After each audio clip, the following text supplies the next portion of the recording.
नमस्कार दोस्तों, हमारे YouTube चैनल पर एक बार फिर आपका स्वागत है। जैसा कि आप जानते हैं, मध्य प्रदेश में गेस्ट टीचर की प्रक्रिया आपकी स्टार्ट हो चुकी है और पहला चरण आपका खत्म हो गया है, जिसमें आपके नए पंजीयन और पुरानी प्रोफाइल अपडेट कराकर आपके स्कोर कार्ड जनरेट किए गए हैं। स्कोर कार्ड के अंकों के आधार पर ही आपकी मेरिट लिस्ट बनाई जाती है या फिर स्कूल आपको दिए जाते हैं। तो यहाँ पर कट ऑफ को लेकर आप लोग के लगातार बड़ी संख्या में कमेंट है कि सर इस बार गेस्ट टीचर का कट ऑफ कितना जा सकता है, स्कोर कार्ड में कितने अंक तक सेफ हैं या फिर स्कूल हमें कितने अंकों में मिल सकता है। ऐसे बड़ी संख्या में आप लोग के लगातार कमेंट देखने मिल रहे हैं। इसके साथ साथ कुछ अभ्यर्थियों के ऐसे भी कमेंट हैं कि सर स्कूल किस प्रकार से दिए जाते हैं या फिर काउंसलिंग किस प्रकार से कराई जाती है, तो इसके बारे में भी आगे हम बात करेंगे। कट ऑफ आपका कितना जाता है, कम अंक वाले यहाँ पर जरूर देखें क्योंकि कम अंक वालों के भी चांस हो सकते हैं। तो सबसे पहले अगर हम बात करें कि किस प्रकार से आपको स्कूल दिए जाते हैं, जैसे अगर आप मानकर चलें कि एक स्कूल में आपकी जब चॉइस फिलिंग कराई जाती है तो अलग अलग स्कूलों के नाम आपको दिए जाते हैं कि इन स्कूलों की आपको चॉइस फिलिंग करनी है। जैसे मान लीजिए 4 स्कूल हैं, अब हो सकता है कि पहले वाले स्कूल का चयन 20 अभ्यर्थियों ने किया हो, दूसरे वाले स्कूल का चयन 40 ने किया हो, तीसरे वाले का 10 ने किया हो और चौथे वाले स्कूल का 50 ने किया हो। अब यहाँ पर डिपेंड करता है कि एक स्कूल का चयन कितने अभ्यर्थियों ने किया है। जैसे मान लीजिए पहले स्कूल का चयन 20 अभ्यर्थियों ने किया है, तो इन 20 अभ्यर्थियों में से जिसके भी अंक सबसे ज़्यादा होंगे स्कोर कार्ड में, उसको स्कूल दिया जाएगा। अब अलग अलग सब्जेक्ट का अलग अलग स्कूल का अलग अलग कट ऑफ होता है। एक स्कूल में एक से ज़्यादा वैकेंसी भी आपकी हो सकती हैं अलग अलग सब्जेक्ट की, तो डिपेंड करता है कि उस विषय के कितने अंक वाले अभ्यर्थी उसमें अप्लाई किए हैं, उसके आधार पर आपका कट ऑफ डिसाइड किया जाता है। ओवरऑल कट ऑफ आपका नहीं जाता है, स्कूल वाइज आपका कट ऑफ बनता है, इस बात का आप ध्यान रखें। जैसे दूसरे स्कूल में 40 अभ्यर्थियों ने यहाँ पर अप्लाई किया है या फिर इसको प्राथमिकता दी है, तो इन 40 अभ्यर्थियों में से जिसके स्कोर कार्ड के अंक ज़्यादा होंगे उसको यहाँ पर स्कूल दे दिया जाएगा। इस प्रकार से आपकी सभी स्कूलों की मेरिट बनाई जाती है। तो यहाँ से आपको ये चीज़ क्लियर हो चुकी है कि किस प्रकार से आपको स्कूल दिए जाते हैं। स्कूल वाइज स्कूल और सब्जेक्ट वाइज सब्जेक्ट आपका कट ऑफ बनता है। ऐसा नहीं है कि ओवरऑल सब्जेक्ट का आपका कट ऑफ बनेगा या फिर ओवरऑल स्कूल का आपका कट ऑफ बनेगा। एक स्कूल में जितने अभ्यर्थियों ने आवेदन किया है, किसी एक विषय के कितने अभ्यर्थी हैं, उनमें सबसे ज़्यादा अंक किसके हैं, उसको वो स्कूल अलॉट किया जाता है। स्कूल कैसे मिलता है उसके बारे में आपको पिछले वीडियो में जानकारी दे चुका हूं कि एक रफ आइडिया किस प्रकार से पिछली काउंसलिंग हुई थी। अब सबसे पहले हम बात करते हैं कि इसके पहले जो काउंसलिंग हुई थी उसमें लगभग कितने अंकों पर अभ्यर्थियों को स्कूल दिए गए थे, इससे भी आपको काफ़ी हद तक अंदाजा लग जाएगा। और इस बार का कट ऑफ कितना जा सकता है इसके बारे में भी आगे हम बात करेंगे। लेकिन एक चीज़ यहाँ पर तय है कि इस बार का कट ऑफ थोड़ा सा हाई रहेगा।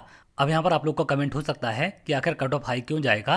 तो जैसा कि आप जानते हैं कि पिछली जो आपकी भर्ती कराई गई थी उसमें जो पहले से गेस्ट टीचर काम कर रहे थे, प्राथमिकता के आधार पर उनकी ज्वाइनिंग पहले कराई गई थी। उसके बाद जितने भी स्कूल आपके खाली बचे थे उन पर नए अभ्यर्थियों की काउंसलिंग कराई गई थी। तो पिछली काउंसलिंग में अधिकांश स्कूल आपके ऐसे हैं जो ऑलरेडी भर चुके हैं। अब उनमें से हो सकता है कई अभ्यर्थी परमानेंट टीचर बन गए होंगे या फिर किसी और डिपार्टमेंट में काम करने लगे हैं, तो वो स्कूल आपके खाली हो जाते हैं। इसके साथ साथ कुछ स्कूल आपके रिटायरमेंट के कारण खाली होते हैं, कुछ आपके ट्रांसफर के कारण खाली होते हैं। तो इस बार भी हो सकता है कि पहले पुराने अभ्यर्थियों की ज्वाइनिंग कराई जाए जो पहले से गेस्ट टीचर के रूप में काम कर रहे हैं। उसके बाद जितने भी स्कूल आपके खाली बचेंगे उन पर आपकी नए सिरे से काउंसलिंग कराई जाएगी, यानी कि नए अभ्यर्थियों को उन पर मौका दिया जाएगा।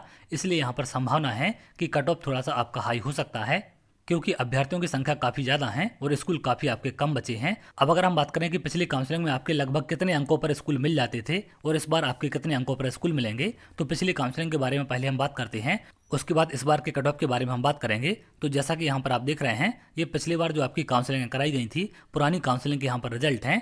संकुल है, साला का प्रकार है, यहाँ पर पैनल का नाम है, यूजर है, नाम है और स्कोर कार्ड के अंक है। यहाँ पर नाम मैंने यहाँ पर प्राइवेसी के चलते हाइड किए हुए हैं। यहाँ पर आप स्कोर कार्ड के अंक देख सकते हैं। सबसे पहले आप पैनल देखें, SSS1 पॉलिटिकल साइंस है, यहाँ पर 209 अंक वाले अभ्यर्थियों को स्कूल मिला है। इसी प्रकार से अगर आप SSS3 लैब का देखें तो यहाँ पर 160 अंक वाले अभ्यर्थियों को स्कूल मिला है। यहाँ पर जरूरी नहीं है कि आपके 200 से ज़्यादा ही अंक होने चाहिए क्योंकि कट ऑफ आपका स्कूल बाय स्कूल जाता है। तो डिपेंड करता है कि उस संबंधित स्कूल में कितने अंक वाले अभ्यर्थियों ने आवेदन किया है या फिर उस स्कूल को प्राथमिकता दी है। थोड़ा सा और आगे अगर हम चलें तो यहाँ पर आप देखें SSS1 फिजिक्स की बात करें तो यहाँ पर 181.7 अंक हैं।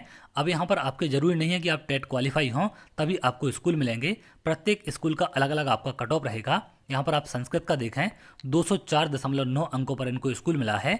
आगे आप देखें यहाँ पर SSS1 हिंदी की बात करें तो यहाँ पर 160.1 अंक है। तो यहाँ पर एक चीज़ तो आपको समझ में आ रही है कि ये अभ्यर्थी टेट भी क्वालिफाई नहीं है, क्योंकि 100 अंक तो इनके BEd DEd के होते हैं और यहाँ पर 60.1 अंक इनके पोस्ट ग्रेजुएशन के हैं, क्योंकि यहाँ पर इन्होंने SSS1 में अप्लाई किया है तो 160 अंकों पर इनको स्कूल मिल गया है। SSS1 इकोनॉमिक्स की बात करें तो 177.8 अंकों पर स्कूल मिले हैं।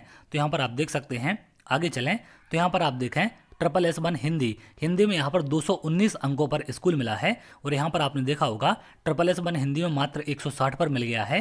तो यहाँ पर डिपेंड करता है कि उस स्कूल में कितने अंक वाले अभ्यर्थियों ने आवेदन किया है। जो दूर दराज के स्कूल होते हैं वहाँ पर ज़्यादा अंक वाले अभ्यर्थी प्राथमिकता नहीं देते हैं, तो ऐसे स्कूलों का कट ऑफ कम चला जाता है। यहाँ पर आप देखें SSS2 इंग्लिश का मात्र 81.5 नंबर पर ही इनको स्कूल मिल गया है। इनके पास BEd DEd भी नहीं है तो भी इनको यहाँ पर स्कूल दे दिया गया है, क्योंकि हो सकता है ऐसे स्कूल में इनसे ज़्यादा अंक वाले अभ्यर्थियों ने आवेदन ना किया हो। SSS2 मैथ का देखें तो 183.4 अंक हैं।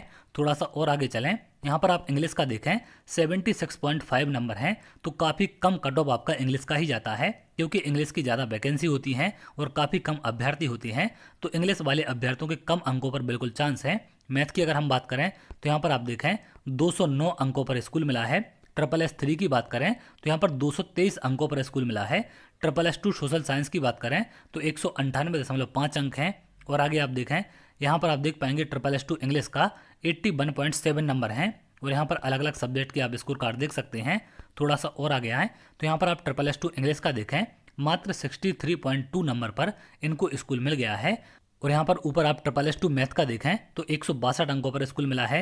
SSS3 का देखें तो यहाँ पर 182 नंबर पर स्कूल मिला है, लेकिन इसके पहले आपने SSS3 का देखा होगा, यहाँ पर 223 नंबर पर स्कूल मिला था और यहाँ पर आप देखें मात्र 182 पर स्कूल मिल गया है। तो डिपेंड करता है कि उस स्कूल में कितने अंकों वाले अभ्यर्थियों ने आवेदन किया है, उसके आधार पर आपकी मेरिट लिस्ट बनाई जाती है।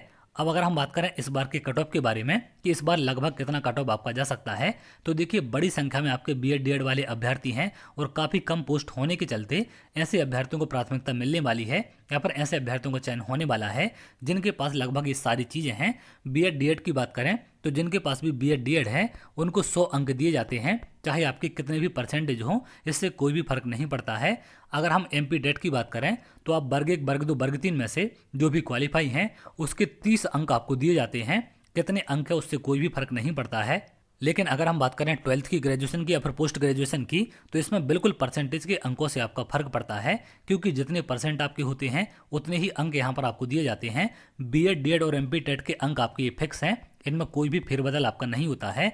लेकिन अगर हम 12th की बात करें तो वर्ग 3 वाले अभ्यर्थियों के अंक 12th में देखे जाते हैं, वर्ग 2 वाले अभ्यर्थियों के अंक आपके ग्रेजुएशन में देखे जाते हैं और पोस्ट ग्रेजुएशन आपकी वर्ग 1 वाले अभ्यर्थियों की देखी जाती है। अब 12th में, ग्रेजुएशन में या फिर पोस्ट ग्रेजुएशन में कितने परसेंटेज हैं आपके, उस परसेंटेज के हिसाब से ही आपको अंक दिए जाते हैं। तो यहाँ पर मिनिमम अगर हम मान के चलें कि 70% आपके अंक हैं, तो यहाँ पर कट ऑफ लगभग कितना जा सकता है, 70% है तो 70 ही आपको अंक मिलेंगे। अब ऊपर आपने देखा 100 अंक आपके BEd DEd के हैं, 30 अंक आपके MP टेट क्वालिफाई के हैं, तो 130 अंक तो आपके यहीं से हो जाते हैं। और 70 अंक अगर आप ग्रेजुएशन के मानकर चलें तो यहाँ से आपको एक आइडिया लग गया है कि लगभग 200 अंक आपके होने चाहिए।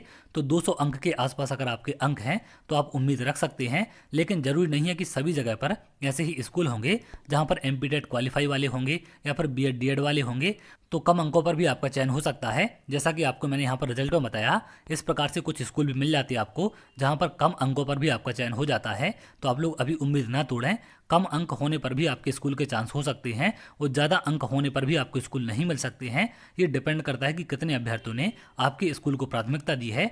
यहाँ पर कुछ अभ्यर्थियों के ऐसे भी कमेंट हैं कि सर हम कितने स्कूलों का चयन कर सकते हैं। आप जितने भी स्कूल चाहें उतने स्कूलों का चयन कर सकते हैं, क्योंकि पिछली काउंसलिंग में विभाग की तरफ से जानकारी दी गई थी कि आपको कम से कम 50 स्कूलों का चयन करना है और जितने ज़्यादा स्कूल का आप चयन करेंगे उतने ज़्यादा सिलेक्शन के आपके चांस होंगे। तो यहाँ पर लगभग आप मान के चलें कि 200 के आसपास अगर आपके अंक हैं, इससे ऊपर जितने भी आपके अंक होंगे वो आपका प्लस पॉइंट है, उतनी ही ज़्यादा आपकी सिलेक्शन की संभावना बढ़ जाएगी। लेकिन यहाँ पर जिन भी अभ्यर्थियों के अंक कम हैं, आपको भी निराश नहीं होना है, क्योंकि हो सकता है कि आपके स्कूल को ऐसे किसी भी अभ्यर्थी ने प्राथमिकता नहीं दी है जिसका MP टेट क्वालिफाई है, तो आपके BEd के 100 अंक और ग्रेजुएशन या पोस्ट ग्रेजुएशन या फिर 12th की 70 अंक मानकर चलें तो 170 अंकों पर भी आपका कट ऑफ जा सकता है। जैसा कि यहाँ पर आप रिजल्ट में देख पा रहे हैं, मैंने सारी जानकारी आपको विथ प्रूफ दी है, तो इससे आपको काफ़ी हद तक आइडिया लग गया होगा कि कितने अंक आपके होने चाहिए। यहाँ पर ज़्यादा अंक वाले का ही सिलेक्शन हो या पर कम अंक वाले का सिलेक्शन ना हो, इसकी कोई भी गारंटी नहीं है। काउंसलिंग में डिपेंड करता है कि आपके स्कूल का कितने अंक वाले अभ्यर्थियों ने चयन किया है, उसी के आधार पर आपकी मेरिट बनाई जाती है। ओवरऑल मेरिट आपकी नहीं बनती, इस बात का आप ध्यान रखें। स्कूल वाइज सब्जेक्ट वाइज आपकी मेरिट बनाई जाती है, उसी के आधार पर आपको स्कूल अलॉट किए जाएंगे। तो आगे जो भी प्रक्रिया होगी उसके बारे में स्टेप बाय स्टेप जानकारी आपको मिल जाएगी। यहाँ पर कट ऑफ को लेकर आपको जो भी डाउट था उसके बारे में काफ़ी हद तक आइडिया लग गया है। अब यहाँ पर आप लोग ये कमेंट नहीं करेंगे कि सर मेरे इतने अंक है तो क्या मुझे स्कूल मिलेगा या फिर नहीं मिलेगा, क्योंकि इसकी कोई भी श्योरिटी नहीं है। जितने अभ्यर्थी आवेदन करते हैं ये सारी चीज़ें आपकी काउंसलिंग के बाद क्लियर हो पाती हैं। तो चलिए आगे जो भी अपडेट होगी मैं आपको जरूर शेयर करूँगा। अगर आप ऐसी जानकारी चाहते हैं तो हमारे चैनल के साथ जुड़ सकते हैं, जिससे और भी इंपॉर्टेंट अपडेट आपको मिल सके।